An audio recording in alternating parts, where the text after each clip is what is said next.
Hey guys, Steve here. Today we got a new addition to Pick a Premium. I got Von Mueller on the screen here. This is my standard Von Mueller build. The ship we're playing today, Graf Spee. Note a couple of things. Number one, I got prop mod featured on the screen there. I put that on after both of these games were shot. So both of these games, the mod on slot 2 is steering gears. I really don't like the starting and stopping power of the ship using that setup. Number two, Von Mueller, not spec'd at all for this ship. So I was thinking before I committed to putting that prop mod on there, maybe I would like it more with Luchins, who's got better mobility, better steering gears built into the build, but I don't have any points in the Luchins, and I figured what the heck, I'll try the prop mod, put it on.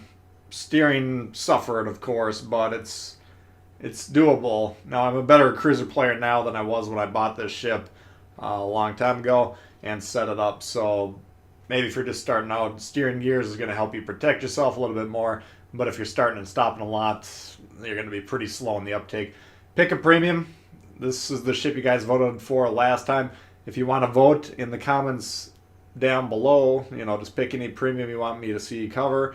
I'll tally up the votes here in a few days, see what you guys want to have featured, and then we'll go ahead and feature that ship. So just vote for one ship, and just on this video, that's the only place I'm counting the votes. Anyway, we got a couple games here. The second one is just kind of a example of how much damage it can deal in a short amount of time. Potentially, if you get into certain situations, Graf Spee's quite dangerous. It's kind of the king of killing cruisers, at least at tier 5. Very dangerous to those. If you're broadside to this in a cruiser, it can blow you up. It can dev strike you very easily. I've done that quite a few times, just playing the ship, getting some footage shot and refreshing my memory on how to really play it. But here, this first game, this is more focused on tactics. Now we're moving forward here on C. You can see the enemies overloading the side. They got basically 6 ships over here. We have 3. Our team's heavily overloading the Southeast. We're going to show once again, how to play these overload situations rather than charge into them and die very quickly, thus probably losing the game. We're going to play this defensively and trying to win the flank. So Montecuccolo is in a bit of a problem, bit of a troubled spot here. You can see we've blasted him early with one Citadel. And this is what we're talking about. If you're broadside and a cruiser to this thing, doesn't matter tier 4, tier 5, tier 6, the Graf Spee potentially can shoot you. Now, a lot of people think that I hate this ship. I don't hate it. In fact, I usually like playing it.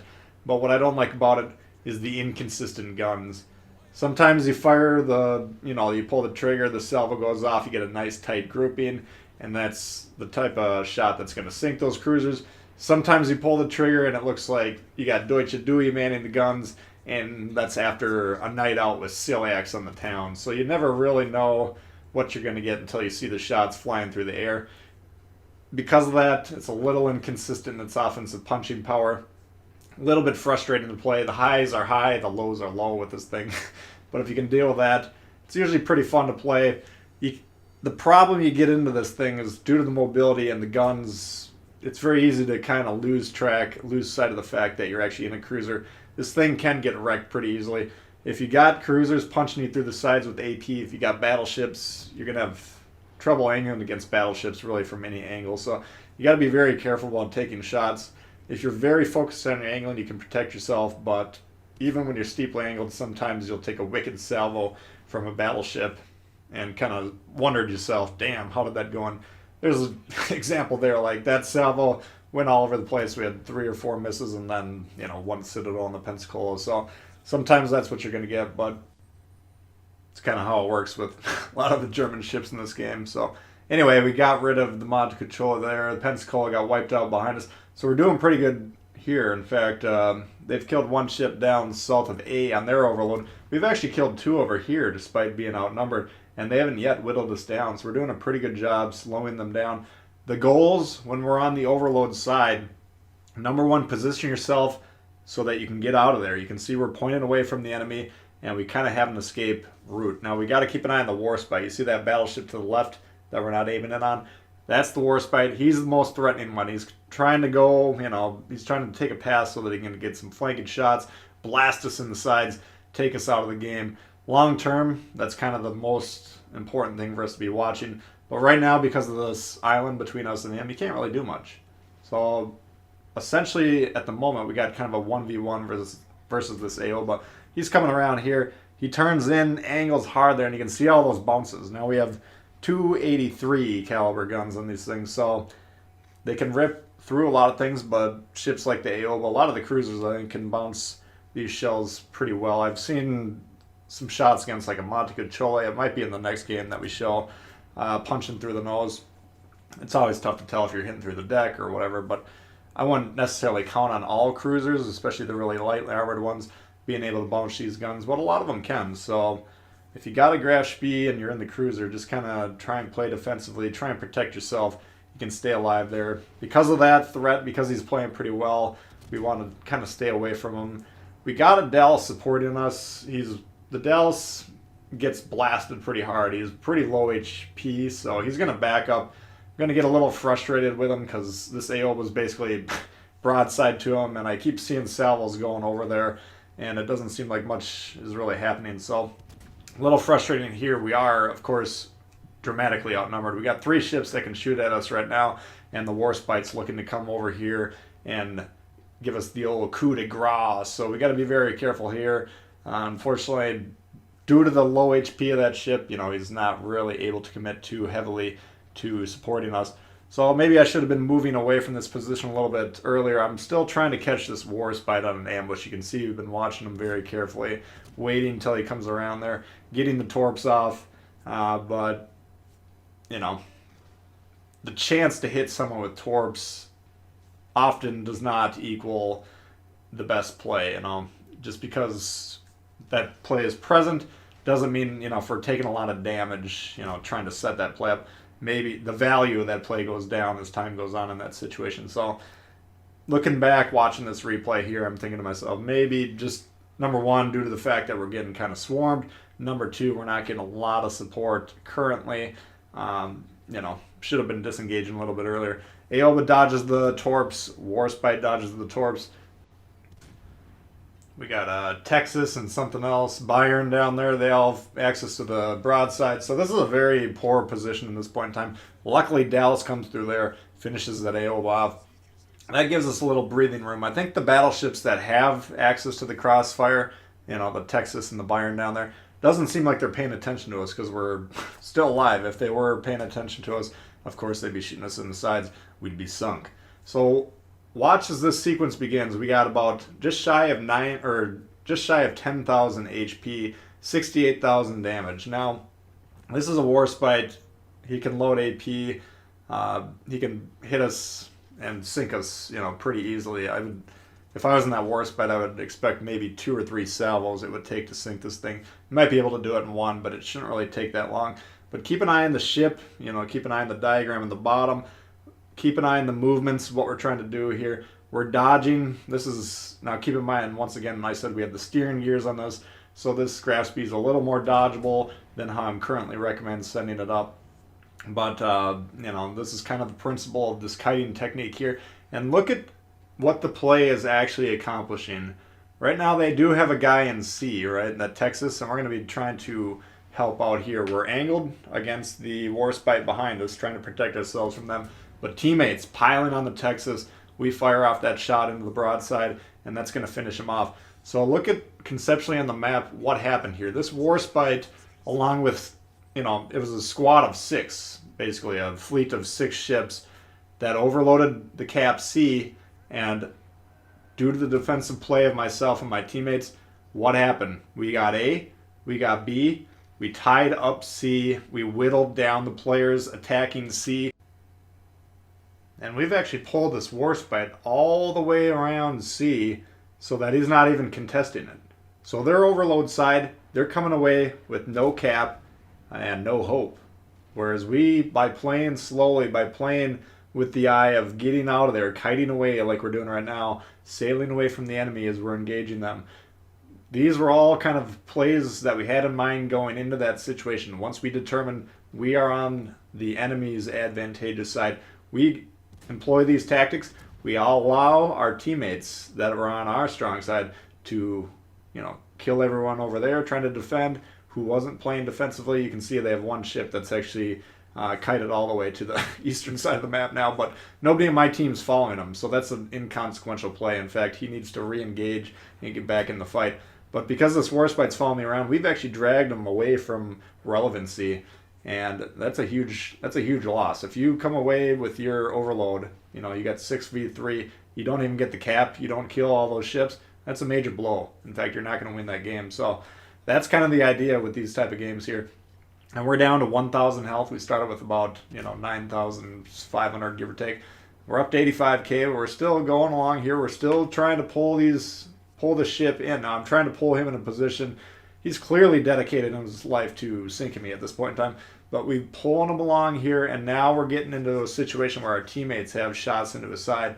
You're going to see some HE salvos from cruisers. You're going to see some AP salvos from battleships. And this is, we're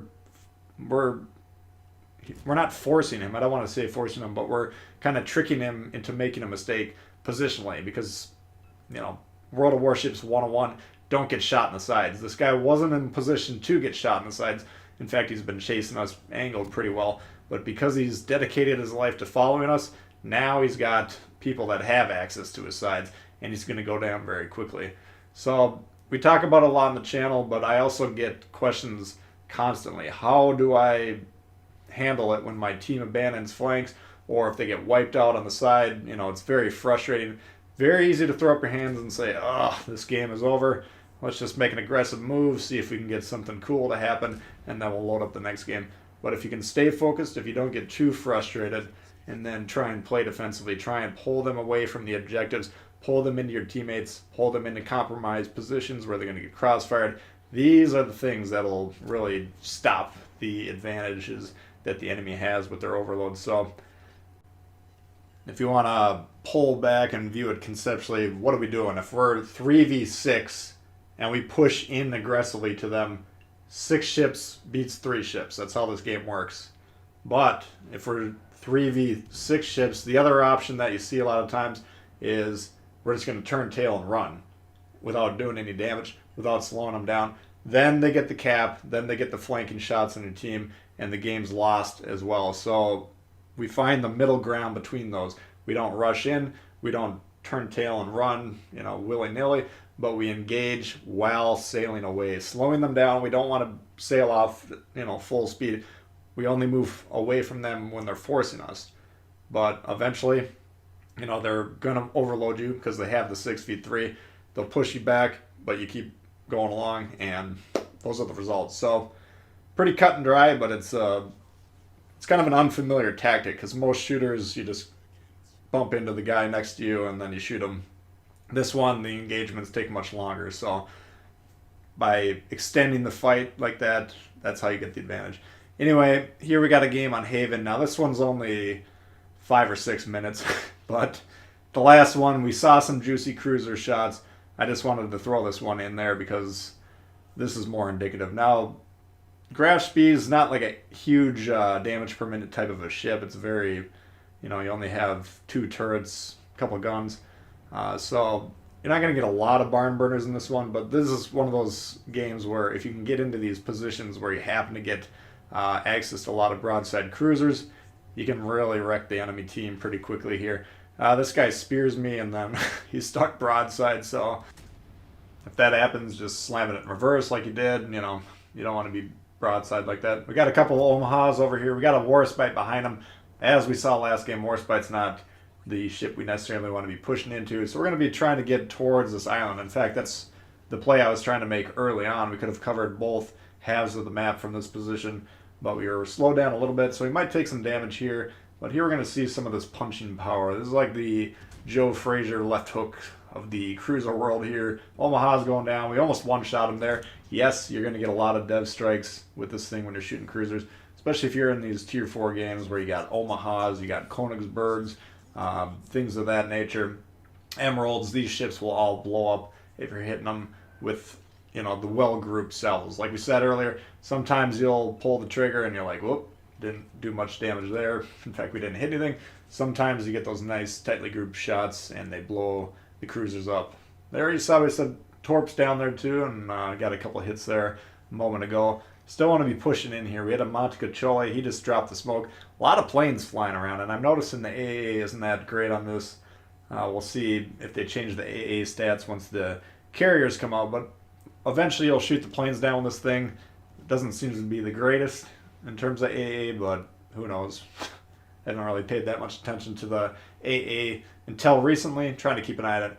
Here's that shot against the Montecacholi I was talking about earlier. More lightly armored ship. We were shooting for the hull. I was partially testing it, partially seeing if I could just hit the Citadel or if we get bounces. But we did get a fairly decent shot there, and then we're just trying to move forward. He's going to get behind that island. I was hoping he was going to hit it and beach, and then we could just blow him up with a nice point-blank range Citadel. I'm also being careful because he does have a torpedo threat, but here comes the Budione. A little late to the party, but he's coming around. He's full broadside. We only fire the front gun, but we hit him again, and that's the Citadel shot there, you know, just shy of that 10K. A couple more overpens to add to a little bit, but these are the kind of shots you're going to see a lot against these cruisers broadside. So once again, if you're playing against the Graf Spee, you don't want to be broadside to it. I mean, battleships will probably see some juicy shots here, or some broadside shots at least. You can get between 5 and 10K salvos against these broadside battleships, depending on the armor. Sometimes you're not going to get much damage at all, you know, 1,000, maybe 2,000, which isn't that great when you have these 17 to 18 seconds type reloading guns. So that's kind of one of the drawbacks of the ship. When you're playing against battleships, there's always a little uncertainty. Should I get the AP out? Should I get the HE out? The HE isn't great. You know, you're not going to get huge amounts of damage. If you're spamming HE the whole game, you should be expecting like 30, 40,000 damage if you manage to stay alive the entire time. So not the most profitable shell for this ship. But here in terms of this game, this is where it all kind of starts to go awry. We kind of cleared out that west or the eastern flank pretty effectively, but now we're kind of finding ourselves, well, we're not yet in a dire position, but we got problems that are developing. We have battleships, and then we're kind of pushing into cruisers. Now I'm going to wind up having this cruiser, the one behind the island where I'm kind of aiming at right now, that's just firing. That's who I'm hoping to catch, because he's been unspotted. He's dealing damage, or he's shooting at least. But he looks like he's broadside. I want to blow him up if possible. The problem is we got a Trento and a Texas that are rotating left to right, you know, basically in front of us. Texas close range, especially with this amount of low health, could be quite a bit of an issue. So I should probably be turning away here, disengaging, coming up with a better plan. Being in the middle of all these ships is going to make it very hard to protect ourselves. We talked about it earlier. The armor is not battleship armor. It's better than most cruisers, of course, but you know, it's not like getting shot in the sides isn't a major problem. You can get wrecked very quickly by a lot of different ships with this thing. Even there, you saw that Texas, we were pretty well angled against him, and he still did a fair amount of damage. I figure I'm going down here, stop to shoot the Trento, and we kind of missed the Citadel. I think I shot just a smidge behind it, otherwise we could have wrecked him. But now I'm like, okay, I don't know why I'm so fixated on this Budione, to be honest with you. But pulling forward here, that's kind of the coup de grace. We're not going to be able to recover from this. Yeah, we're going to get one or two more shots off in the air, but getting focused by all these ships, not really going to work out. But nevertheless, we did enough damage right off the bat that our team was able to win pretty comfortably. So that's a look at the Graf Spee for you guys. Hopefully you did enjoy it. If you did, please hit the thumbs up. New to the channel, consider subscribing. Lots of World of Warships coming all the time.